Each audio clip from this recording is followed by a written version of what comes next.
ఓం మహాగణాధిపతయే నమ. ఓం గురుభ్యో నమ. ఓం శ్రీమాత్రే నమ.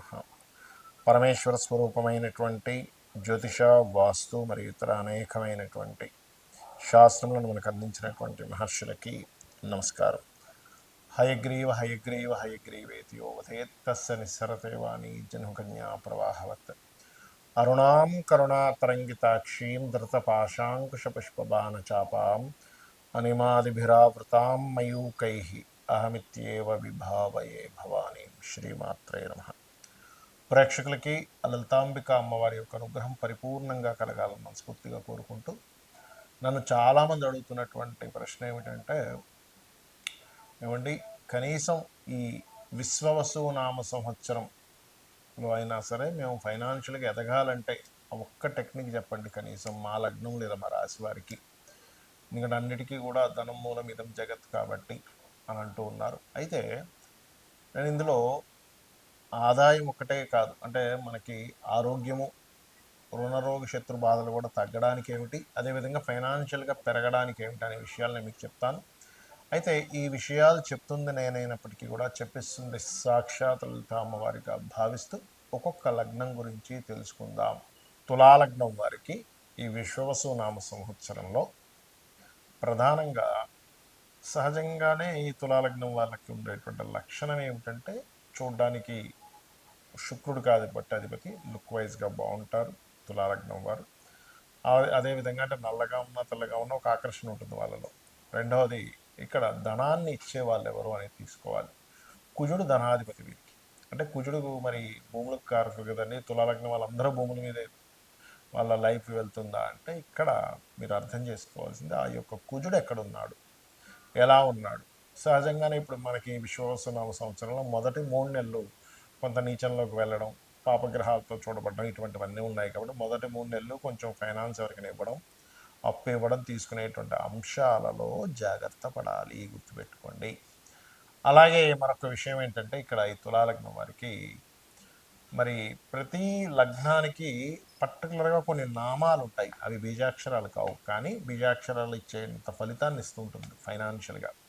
అదేమిటి అంటే, ముఖ్యంగా మీరు గనక తులాలగ్నంలో జన్మించారు, లేదంటే లగ్నం తెలియదు నాకు రాశి తెలుసు అనుకునేటువంటి వారు ఎక్కువగా దత్తాత్రేయుణ్ణి, జయ గురుదత్త, శ్రీ గురుదత్త అనే నామస్మరణ మరియు ఓం గౌరీదేవి అయి నమ అనే నామస్మరణ కనుక చేసినట్లయితే ఖచ్చితంగా మీకు ఫినాన్షియల్గా మంచి గ్రోత్ అనేటువంటిది ఉంటుంది, అందులో ఎటువంటి సందేహం లేదు. మరి దానం ఏమి ఇవ్వాలి, ఎందుకంటే ప్రతిదీ కూడా ఎలా ఉంటుందంటే, మనకి ఒక హెల్త్ ఇష్యూ వచ్చిందనుకోండి, డాక్టర్ గారు ఏం చేస్తారు, బాబు లోపల ఇన్ఫెక్షన్ పోవడానికి ఈ ట్యాబ్లెట్ వాడుకో, రెండవది నీకు బలం రావడానికి, ఇమ్యూనిటీ పెరగడానికి అని ఇస్తుంటారు. మనం ఏంటి, ఇన్ఫెక్షన్ పోవడానికి ఒకటి, మనకి కొంచెం స్థిరంగా ఉండడానికి, నిద్ర పట్టడానికి ఒకటి వేసుకుంటాం. అలాగే ఎప్పుడు కూడా దానం వల్ల మీకు పాపగ్రహ సంబంధం ఏదైతే ఉంటుందో దానం వల్ల కొంత దోషాలు పోతాయి, మంత్రం వల్ల శక్తి పెరుగుతుంది. అదేమిటి, ధనానికి సంబంధించిన మంత్రం కాబట్టి ధన సంబంధించిన శక్తి పెరుగుతుంది. కాబట్టి దత్తాత్రేయుణ్ణి, గౌరీదేవిని నామస్మరణ చేసుకోవడము, ఓం దత్తాత్రేయాయ నమః అని కూడా అనుకోవచ్చు, ఓం గౌరీదేవి నమః అని కూడా అనుకోవచ్చు. అలాగే మరొకటి ఏమిటంటే, మీరు దానం ఇచ్చేటువంటి విషయాల్లో ప్రత్యేకంగా మీరు నువ్వులు శనివారం నాడు, పెసలు బుధవారం నాడు ఇవ్వాలి. ఏమంటే నువ్వులు ఎవరు తీసుకునే వాళ్ళు లేరు అనుకుంటే, నువ్వులు గోవుకు తినిపించకూడదు, చక్కగా మీరు బెల్లము గోవుకు తినిపించండి. పెసల ప్రదేశంలో గోంగూరని గోవుకు తినిపించవచ్చు. తులాలగ్నం వారికి ఈ విశ్వవసు నామ సంవత్సరంలో ప్రధానంగా సహజంగానే ఈ తులాలగ్నం వాళ్ళకి ఉండేటువంటి లక్షణం ఏమిటంటే, చూడ్డానికి శుక్రుడికి అధిపతి లుక్ వైజ్గా బాగుంటారు తులాలగ్నం వారు. అదేవిధంగా అంటే నల్లగా ఉన్న తెల్లగా ఉన్న ఒక ఆకర్షణ ఉంటుంది వాళ్ళలో. రెండవది, ఇక్కడ ధనాన్ని ఇచ్చే వాళ్ళు ఎవరు అనేది తీసుకోవాలి. కుజుడు ధనాధిపతి వీరికి. అంటే కుజుడు మరి భూములకు కారకుడు కదండి. తులాలగ్నం వాళ్ళందరూ భూముల మీదే వాళ్ళ లైఫ్ వెళ్తుందా అంటే, ఇక్కడ మీరు అర్థం చేసుకోవాల్సింది ఆ యొక్క కుజుడు ఎక్కడున్నాడు, ఎలా ఉన్నాడు. సహజంగానే ఇప్పుడు మనకి విశ్వవసునామ సంవత్సరంలో మొదటి 3 నెలలు కొంత నీచంలోకి వెళ్ళడం, పాపగ్రహాలతో చూడబడడం, ఇటువంటివన్నీ ఉన్నాయి కాబట్టి మొదటి 3 నెలలు కొంచెం ఫైనాన్స్ ఎవరికైనా ఇవ్వడం, అప్పు ఇవ్వడం, తీసుకునేటువంటి అంశాలలో జాగ్రత్త పడాలి, గుర్తుపెట్టుకోండి. అలాగే మరొక విషయం ఏంటంటే, ఇక్కడ ఈ తులాలగ్నం వారికి మరి ప్రతి లగ్నానికి పర్టికులర్‌గా కొన్ని నామాలుంటాయి. అవి బీజాక్షరాలు కావు. కానీ బీజాక్షరాలు ఇచ్చేంత ఫలితాన్ని ఇస్తూ ఉంటుంది ఫైనాన్షియల్‌గా. అదేమిటి అంటే ముఖ్యంగా మీరు గనక తులా లగ్నంలో జన్మించారు. లేదంటే లగ్నం తెలీదు నాకు రాశి తెలుసు అనుకునేటువంటి వారు ఎక్కువగా దత్తాత్రేయుడిని జయ గురుదత్త, శ్రీ గురుదత్త అనే నామస్మరణ మరియు ఓం గౌరీదేవి అయి నమః అనే నామస్మరణ కనుక చేసినట్లయితే ఖచ్చితంగా మీకు ఫినాన్షియల్గా మంచి గ్రోత్ అనేటువంటిది ఉంటుంది. అందులో ఎటువంటి సందేహం లేదు. మరి దానం ఏమి ఇవ్వాలి? ఎందుకంటే ప్రతిదీ కూడా ఎలా ఉంటుందంటే మనకి ఒక హెల్త్ ఇష్యూ వచ్చిందనుకోండి, డాక్టర్ గారు ఏం చేస్తారు, బాబు లోపల ఇన్ఫెక్షన్ పోవడానికి ఈ టాబ్లెట్ వాడుకో, రెండోది నీకు బలం రావడానికి, ఇమ్యూనిటీ పెరగడానికి అని ఇస్తుంటారు. మనం ఏంటి, ఇన్ఫెక్షన్ పోవడానికి ఒకటి, మనకి కొంచెం స్థిరంగా ఉండడానికి, నిద్ర పట్టడానికి ఒకటి వేసుకుంటాం. అలాగే ఎప్పుడు కూడా దానం వల్ల మీకు పాపగ్రహ సంబంధం ఏదైతే ఉంటుందో, దానం వల్ల కొంత దోషాలు పోతాయి. మంత్రం వల్ల శక్తి పెరుగుతుంది. అదేమిటి, ధనానికి సంబంధించిన మంత్రం కాబట్టి ధన సంబంధించిన శక్తి పెరుగుతుంది. కాబట్టి దత్తాత్రేయుణ్ణి, గౌరీదేవిని నామస్మరణ చేసుకోవడము. ఓం దత్తాత్రేయాయ నమః అని కూడా అనుకోవచ్చు, ఓం గౌరీదేవి నమః అని కూడా అనుకోవచ్చు. అలాగే మరొకటి ఏమిటంటే, మీరు దానం ఇచ్చేటువంటి విషయాల్లో ప్రత్యేకంగా మీరు నువ్వులు శనివారం నాడు, పెసలు బుధవారం నాడు ఇవ్వాలి. ఏమంటే నువ్వులు ఎవరు తీసుకునే వాళ్ళు లేరు అనుకుంటే, నువ్వులు గోవుకు తినిపించకూడదు. చక్కగా మీరు బెల్లము గోవుకు తినిపించండి. పెసల ప్రదేశంలో గోంగూరని గోవుకు తినిపించవచ్చు. ఒక కుజుడు ఎక్కడున్నాడు, ఎలా ఉన్నాడు?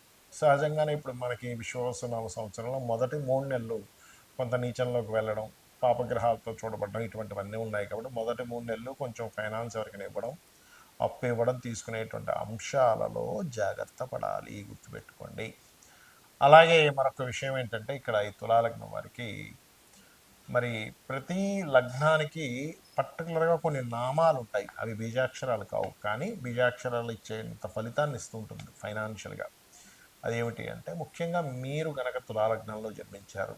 లేదంటే లగ్నం తెలీదు నాకు రాశి తెలుసు అనుకునేటువంటి వారు ఎక్కువగా దత్తాత్రేయుడిని జయ గురుదత్త, శ్రీ గురుదత్త అనే నామస్మరణ మరియు ఓం గౌరీదేవి అయి నమః అనే నామస్మరణ కనుక చేసినట్లయితే ఖచ్చితంగా మీకు ఫినాన్షియల్గా మంచి గ్రోత్ అనేటువంటిది ఉంటుంది. అందులో ఎటువంటి సందేహం లేదు. మరి దానం ఏమి ఇవ్వాలి? ఎందుకంటే ప్రతిదీ కూడా ఎలా ఉంటుందంటే మనకి ఒక హెల్త్ ఇష్యూ వచ్చిందనుకోండి, డాక్టర్ గారు ఏం చేస్తారు, బాబు లోపల ఇన్ఫెక్షన్ పోవడానికి ఈ టాబ్లెట్ వాడుకో, రెండోది నీకు బలం రావడానికి, ఇమ్యూనిటీ పెరగడానికి అని ఇస్తుంటారు. మనం ఏంటి, ఇన్ఫెక్షన్ పోవడానికి ఒకటి, మనకి కొంచెం స్థిరంగా ఉండడానికి, నిద్ర పట్టడానికి ఒకటి వేసుకుంటాం. అలాగే ఎప్పుడు కూడా దానం వల్ల మీకు పాపగ్రహ సంబంధం ఏదైతే ఉంటుందో, దానం వల్ల కొంత దోషాలు పోతాయి. మంత్రం వల్ల శక్తి పెరుగుతుంది. అదేమిటి, ధనానికి సంబంధించిన మంత్రం కాబట్టి ధన సంబంధించిన శక్తి పెరుగుతుంది. కాబట్టి దత్తాత్రేయుణ్ణి, గౌరీదేవిని నామస్మరణ చేసుకోవడము. ఓం దత్తాత్రేయాయ నమః అని కూడా అనుకోవచ్చు, ఓం గౌరీదేవి నమః అని కూడా అనుకోవచ్చు.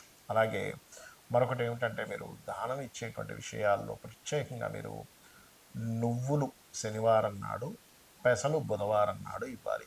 ఏమంటే నువ్వులు ఎవరు తీసుకునే వాళ్ళు లేరు అనుకుంటే, నువ్వులు గోవుకు తినిపించకూడదు. చక్కగా మీరు బెల్లము గోవుకు తినిపించండి.